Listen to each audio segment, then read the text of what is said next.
souhaité, il a été convenu, je sais pas si tu as entendu le stream, mais que nous rejouerions les jeux sur lesquels vous étiez, vous aviez les scores les plus proches, Bro et toi. Voilà. Donc, c'est parti. Bonne chance pour NG2. Merci. Alors là, donc Ninja Gaiden 2. C'est vrai que j'ai pas eu la chance de le présenter hier, parce que c'est un jeu que je trouve vraiment agréable à regarder en tout cas. Les rails sont toujours très serrés, hein. Il y a beaucoup d'enjeux comme le disait Mollyman. Reparle-nous de ce jeu en attendant que les runners se préparent. Alors c'est un jeu NES qui est relativement difficile, c'est un jeu NES qui a des qualités. Il a à l'époque surtout été reconnu parce qu'il avait de longues cinématiques, donc narrativement il s'en sortait bien. Il y a quand même assez peu de jeux NES qu'on fait aussi bien. Bon, il dirait qu'en speedrun, fort heureusement, ces cinématiques sont skippables, et c'est pas pour ce jeu, pour ces raisons-là qu'on a choisi ce jeu. C'est un jeu très déterministe, donc pour le coup, quasi pas de RNG, il y aura un tout petit moment, mais c'est mineur, on peut dire pas de RNG parce que les ennemis sont au même endroit, au même moment, sont vraiment repop de manière très rapide, donc c'est peut-être aussi une des difficultés du jeu à gérer, à laquelle on n'est plus habitué dans des jeux récents. On bouge de 2 cm et on revient à droite les ennemis, ou à gauche les ennemis peuvent revenir. Les ennemis volants sont très dangereux, donc on a notre petit ninja, c'est une manette NES, donc le gameplay est vraiment simple, un bouton pour sauter, un bouton pour taper. Gameplay rigide, mais après rigide c'est au début, car après on arrive, quand on est un bon joueur, à pallier à ça, mais quand on monte les petites échelles, on peut pas simplement faire haut, il va falloir sauter pour se décoller, faire des gauches-droites, il faut bien gérer son saut aussi, car quand on tape on s'arrête, donc il faut plutôt essayer de taper à des moments où on va pas s'arrêter justement quand on saute, ou juste avant d'atterrir, etc. Ce que fait admirablement le TAS évidemment, c'est plus compliqué en speedrun, mais voilà, il y a cette rigidité, peu de air control, donc il va falloir aussi savoir quand on décide de sauter, il faut savoir ce qu'on fait. Faut pas, il est trop tard une fois qu'on saute. Et c'est parti. C'est vrai qu'il y a pas beaucoup d'inertie dans ce jeu, pas beaucoup de air control. C'est parti. Premier niveau anecdotique, c'est le moment où les joueurs peuvent se mettre en confiance. Il n'y a pas beaucoup de problèmes en général ici. Alors, on va récupérer quand même la première magie et la première illusion. Alors ce qui est intéressant, c'est que c'est un jeu déterministe, les drops sont strictement fixes. Alors les drops, c'est les drops des orbes, les ennemis donnent rien, mais les orbes vont donner ce dont on a besoin. Il y a pas mal d'objets de score dont on se fout, mais par contre il y a justement les illusions dont parle Twin qui sont vraiment importantes pour augmenter le DPS, et les bonnes magies pour vaporiser les boss, qui sont anecdotiques avec les magies, mais qui peuvent devenir capricieux, même difficiles sans les magies. Oui, tout à fait, hein. C'est vraiment la course au se remettre bien, parce qu'en cas de mort, il faut absolument revenir dans le bon état pour pouvoir tuer les boss. C'est d'une blague ? Ah non, j'ai cru que Mollyman n'avait pas son... À cause c'était du framerate, en fait je voyais pas son double. Je comprenais pas. Oui, ça clignote. Le jeu clignote beaucoup. Les mecs qui ont développé ça ont choisi de faire beaucoup de clignotements au lieu de faire ramer le jeu, ce qui est plutôt un choix très bon, parce que je pense que le jeu aurait été injouable avec des lags. Ouais. Mais c'est vrai qu'il faut de temps en temps s'accrocher pour maintenir son regard sur son personnage, sur les ennemis et sur les illusions qui nous suivent. Donc les illusions tapent en même temps que nous, suivent à quelques images décalées le mouvement qu'on fait exactement, et sont invulnérables et font autant de dégâts que nous. Donc quand on a deux illusions, on triple son DPS effectivement. Alors ce qui est important dans ce speedrun, il y a deux choses. La chose la plus importante déjà, que vous voyez beaucoup, c'est là-bas, on va prendre un certain nombre de dégâts.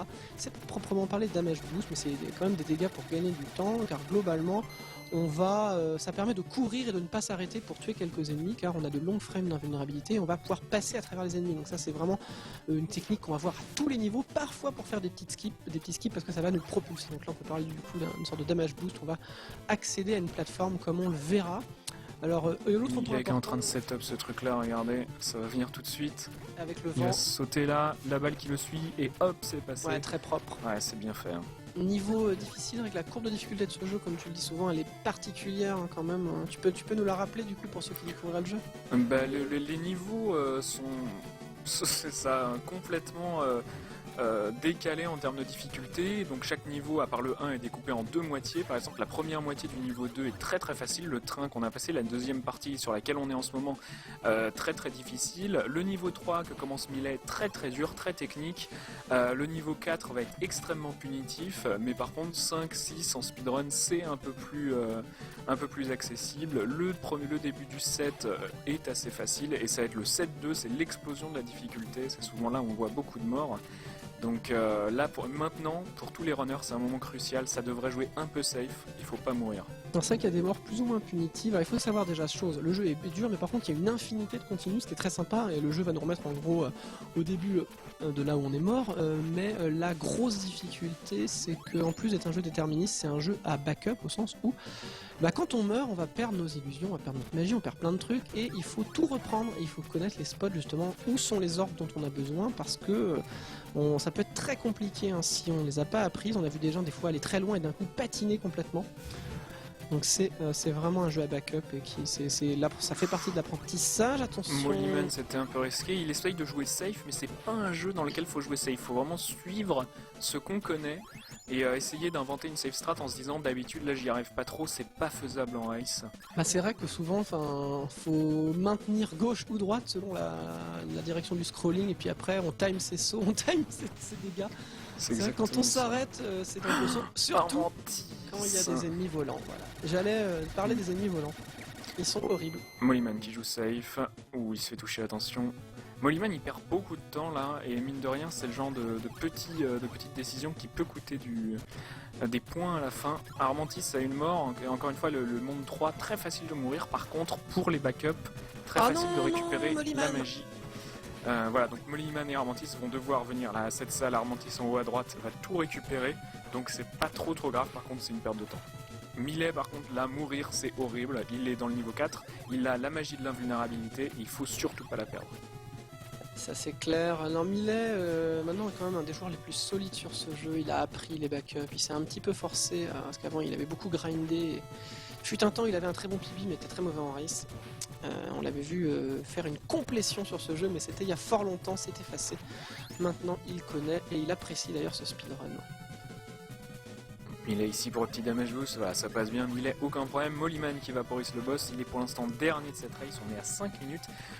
Il a perdu environ une petite minute jusque-là sur ce speedrun, donc il est bien, il peut encore faire du sub 13 minutes, aucun problème. En tout cas, il est dernier des 4 que nous voyons, parce que pour les backups, je sais pas à quel niveau ils sont, mais... Il y a aussi, je sais qu'il est difficile pour tout le monde ce jeu, donc... Oui, c'est un jeu Brainstorm niveau 4, Edel niveau 2 à difficulté pour Edel. D'accord, donc Edel qui est en retard. Millet à la fin du 4-2, avec son invulnérabilité, il a réussi à la conserver, ici il va récupérer de la vie et de la magie. Et il va simplement finir ce niveau avec l'invulnérabilité juste avant le boss, il y a une petite magie très utile pour tuer le boss, c'est toujours bien. Le level design était intelligent par rapport à ça, vraiment c'était fait pour récompenser les joueurs qui arrivent à finir les niveaux avec de la magie du mana restant.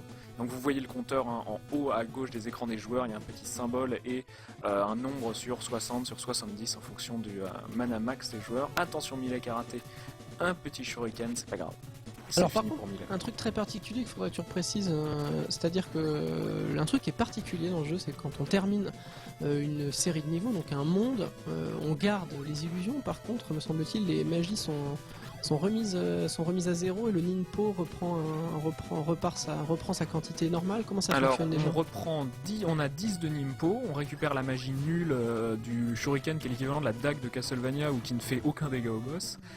Mais par contre on garde son nombre maximum de Ninpo. Donc si on a récupéré, il y a un parchemin par monde, donc on peut arriver à 100 à la fin, au 7ème monde, puisqu'on commence à 40. Et donc là, même si quelqu'un meurt, on a un game over, Millet reprendrait à 80 de Ninpo maximum, le shuriken de base et 10 de Ninpo. D'accord. C'est marrant ce choix de remettre 10 de Ninpo mais de laisser le max, c'est très intéressant. Ça récompense le joueur.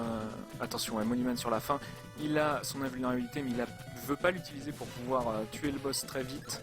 Ok, il s'en est bien sorti. Armantis au début du niveau 5, le Shamout juste devant Mollyman.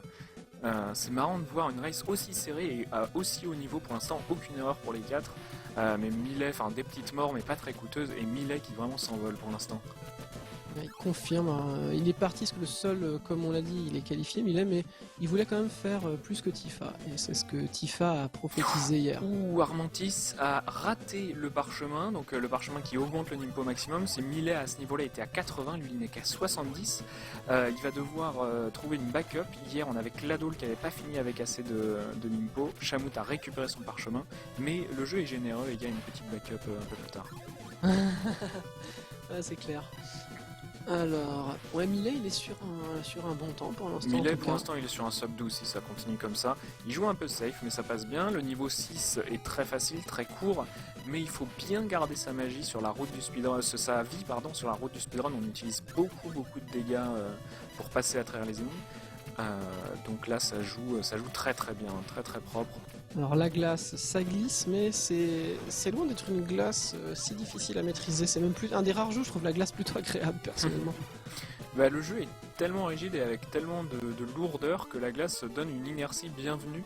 On peut donner des coups en avançant, on a un peu plus de liberté, ça ressemble plus à un gameplay moderne limite avec la glace, c'est vrai que c'est très surprenant. Millet qui va à fond sur ce 6-2 avec tous les damage boosts, et ça s'est très bien passé pour lui. Jusque là, run parfaite de Millet. Armantis qui tue le boss du 5, il a réussi à récupérer, il n'a pas récupéré le parchemin de backup dont je parlais, donc regardez, le Chamout et Moliman, ils sont à 80 maximum, et Armantis n'est qu'à 70. Alors ça va poser problème surtout au niveau 7. Boss de fin, ouais. Ça va être très compliqué. On va voir s'il s'en sort. Millet pendant ce temps-là, début, le 7-1, c'est pas très grave de faire des erreurs ici parce qu'il y a tout ce qu'on veut au début du 7-2. Mais évidemment, c'est toujours mieux de ne faire aucune erreur et de finir le jeu sans mourir. Aucune ordre stratégique, c'est juste de la backup. Moliman au début 6 avec... Oh non, il s'est accroché, c'est très curieux ce qu'il a fait là. Donc il a pris un mauvais hit, enfin les frames d'invulnérabilité n'ont pas duré aussi longtemps que ce qu'il voulait. Et donc il s'est fait repousser du mauvais côté par ce petit bossu. Ouais, c'est... Mais c'est pas grave, c'est une toute petite... C'était du temps perdu mais pas de mort. Attention ici, une erreur. Il risque d'avoir des difficultés au 6-2. Attention, et là on a bien vu le repop instantané, il s'est pris un hit, il s'est fait repousser vers l'arrière, et donc en réavançant le mob a repopé. Mais ça reste pour l'instant très propre, du coup son but à Moliman c'est de pas se faire distancer trop, d'assurer les points, se laisser une chance, et pour l'instant c'est plutôt cool. Millet 7-2, pour l'instant c'est vraiment parfait, on est à 10 minutes 7 de run, il peut faire le sub 12, ça lui donnerait beaucoup de points, ça serait très classe. On en a vu très peu en race quand même, les sub 12. C'est très difficile. Oula, j'ai vraiment cru qu'il allait crever aussi. Allez, Millet pour la fin. Moliman pendant ce temps-là fait un bon niveau 6. Le problème de Armantis pour l'instant c'est le Nimpo, il en a pas assez mais il peut s'en sortir. Ça va juste être des techniques un peu plus safe. Millet sur la fin du set. Voilà. Oui, il est le bien. Bon, à niveau, c'est pareil, niveau énergie et tout. Oui, il est carrément. Mais là c'est fini pour Millet, ça sera un 11 minutes 30, c'est très bien. C'est ouf, c'est rare qu'on ait vu des runs si propres. Je sais plus de ma mémoire me fait faux bon, mais en tournoi, la meilleure performance qu'on ait vue sur ce jeu, je pense que c'était Tifa. C'est potentiellement un 12 minutes quelque chose par Tifa, ouais, je pense. Je sais plus, j'ai plus ça en tête effectivement. Le dernier boss, le dégât critique en lançant la magie, en sautant et en tapant une fois. Et le seul moment un petit peu RNG, mais quand on a plein d'énergie, on s'en fout. Ouais, il bourre, il bouge pas et ça va vaporiser le boss. C'est fini pour Millet. Très bon temps. C'est hallucinant. 11 minutes 24 temps SRL, c'est très bien. Ça veut dire que sur ce... il bat le Prosper, il bat mon Pibi, c'est vrai que c'est des très bons runs. Armantis, il se suicide au 7-2 et il fait... Oh, il meurt là, d'accord. Moliman aussi se suicidé au 7-2 et fait les backups. Ça joue doucement pour Moliman. Attention à bien récupérer tout ce qu'il faut. Ouais, faut vraiment... Déjà, il a les 100 de Ninpo max, ce qui est cool. Ce qui est important, effectivement. Sinon, ouais, ça fait que le boss de fin peut être pénible. Mais déjà, le boss de fin, rappelons-le, c'est vrai que là, ils font tous globalement une bonne perf. Le boss de fin, il a plusieurs phases, comme vous avez pu le voir. Si vous arrivez à vaincre quelques-unes des phases et que vous deviez mourir après, quand vous allez retourner au boss, il vous attaquerait directement là où vous avez laissé le boss, en gros. Attention, Moliman qui se fait un peu enchaîner, qui a pas beaucoup de Nimpo, qui a fait une erreur là. Ah, il a carrément fait... Il aurait pas dû utiliser son Nimpo là. C'est peut-être un... Je pense pas que c'est du decision making, je pense que c'est un input qui est parti. Non, c'est normal, ici on utilise le Nimpo pour tout clear et pour récupérer la vie qui est au-dessus, mais là il devrait s'en sortir quand même. C'est un très bon run, il avait peur de faire au-dessus des 14 minutes. Attention, voilà, l'illusion elle est là. Oh, qu'est-ce qu'il fait? Ouais, faudrait pas, il est bien. J'ai là. pas compris là, attention. Non, la même que Cladolière. Qu'est-ce qu'il a fait? Il est revenu, j'ai pas compris. Ah là là là là là là. Oh. Ah merde, oui c'est vrai, là il faut vraiment revenir dans l'étage en dessous.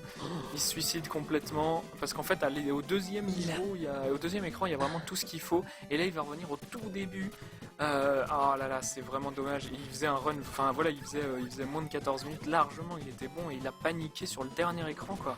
Bon, C'est maintenant, pas normal. maintenant il va falloir assurer et faire un Gremlins 2 comme il sait les faire et un Spelunky comme il sait les faire. Le pire c'est que la qualif n'est même pas morte. Enfin, on sait qu'en fait il a le niveau pour rattraper ses points sur les 2 jeux d'après, mais maintenant il faut qu'il se concentre, il faut que... Je pense que il a plus le droit à l'erreur là par contre. Il avait pas la recharge d'une Impo Zigouigoui, mais il... Oh non non non Moliman. C'est pas grave, il faut continuer, il a tout ce qu'il faut. Mais si, à partir de maintenant, il y a tout ce qu'il faut, il peut tout récupérer, il y a une illu ici, il y a la magie qu'il faut là, s'il connaît, il peut tout récupérer. Là en haut, il y a une illusion, voilà, il tue tout, c'est bien, il connaît les backups. Ouais, c'est la base. Ils ont bien travaillé sur les backups, les runners, mais c'est vraiment dommage d'en avoir besoin alors que c'était fini ici. Là, voilà, il clear tout, tu vois, il réutilise son impo de la même manière, on saute pour le damage boost, il va tout récupérer là aussi, voilà, c'est bon. Il peut finir, mais voilà, c'est dommage parce que ça va faire 15 minutes alors que ça aurait pu en faire 13 ennemis. C'est clair. Bah, il était, ouais, c'est ça, 13 minutes. Il était plus sur un 14 peut-être qu'un 13 ennemis. Ça dépend, le boss est un petit peu long. Allez. Allez, on est bien, il a tout ce qu'il faut, la bonne magie, les bonnes illusions. Et Armantis, donc le Chamout a fini, hein, le Chamout très très bon temps, 14-28. C'est dommage parce qu'ils étaient tous partis pour faire un tout petit peu mieux que ça et la fin, voilà, la difficulté, le 7-2. Ouais, allez Moliman. Ok, voilà, avec Armantis, ils sont quasiment ils sont ensemble. Le Chamout qui a fini pour le coup. On était absorbé par Moliman vu que forcément on est beaucoup focalisé sur lui en cette fin d'après-midi, même début de soirée, que disais-je. Ça a commencé très tôt, moi je suis là, il fait nuit dehors. C'est très très beau hein, là globalement. Allez, il faut faire des dégâts plus vite que Moliman. Non, c'est Armantis qui gagne. Et malgré ses 99 impôts, voilà, Armantis s'en est pas mal sorti. C'est dommage les erreurs sur la fin. Armantis 15 minutes 4, Moliman 15 minutes 15. Il reste Edel sur le niveau 5 et Brainstorm sur la fin. Brainstorm, voilà, ça devrait vite finir pour lui aussi. Moi, je pense qu'on peut même se mettre voilà comme ça. Les deux. Edel a dû. Voilà, c'est le jeu, il disait, il craignait NG2, il a dû mourir à un mauvais endroit. Des endroits plus difficiles, où les backups sont. La backup est moins bien. Donc là, 22, ça va être très compliqué pour Edel là. Mais c'est encore jouable. 16, 6, ouais, c'est bon. Ah, c'est tendu. Donc Brainstorm lui qui fait globalement une bonne presta aussi parce que pour le coup avec c'est à la fois ce qu'il a fait et aussi les malheurs de quelques autres, il est pour l'instant 5ème de la journée. Donc il pourrait peut-être faire un top 10 mais alors, on verra ça surtout pour les top 10, c'est plus dur à compter ouais, en fin de journée. À la fin, on verra, c'est le 8ème jeu de ce décathlon, les runners commencent à fatiguer, on l'a vu, hein, l'erreur de Moliman elle était pas normale sur la fin. Ils ont tous subi la même pression, hein, les 10 jeux à la suite, le classement, l'attention de l'ultime finale. On va voir ça. Voilà, Edel se fait des jolis niveaux là depuis qu'on l'a montré. Mais apparemment il y a eu petit reset au début, il est peut-être mort au 2-2 je présume, alors qu'il ne savait pas comment compléter le niveau sans illusion, quelque chose comme ça. Là, ça doit être ça. Ouais. Et Brainstorm c'est fini. Qui fait un 16,54, donc 146 points. Oh, Edel, petite mort ici, c'est pas grave. Ouais, il y a tout ce qu'il faut au 6-2. Ouais, mais ça va commencer à être de plus en plus compliqué de terminer par contre. Hein. Il faut vraiment... Le dernier niveau fait environ 3 minutes et demie en prenant son temps, donc j'ai confiance. Là, par contre, là oui, ça... Allez, on se ressaisit. Là, ça va être compliqué, là. Ça va vraiment être compliqué. Mais même Brainstorm, au classement général, il pourrait même passer devant le Chamout hein, avec une bonne fin. Brainstorm qui est donc vraiment bien. Après Armantis, c'est hors de portée. Il y a un écart en tout cas sur le tableau. Il y a un frais, c'est... Millet à 1590 Le deuxième est à 1508, ça fait 82 points d'écart. 1590 à NG2, c'était 1595 la performance historique. 1595 la perf historique ici. Ouais. Ah ouais, c'était pas loin. Mais il a joué safe sur certains il est jeux. 16 points devant la performance mémorable de Devil Tifa. Il est même 20 points devant le Tifa d'hier. À la suite d'NG2, Tifa avait 1570. Et là, il est à 1590, donc il fait le show. Il va juste assurer, enfin il fait le show, il va assurer sa qualif, mais en tout cas ça joue bien, donc ça nous fait plaisir. On va avoir du coup a priori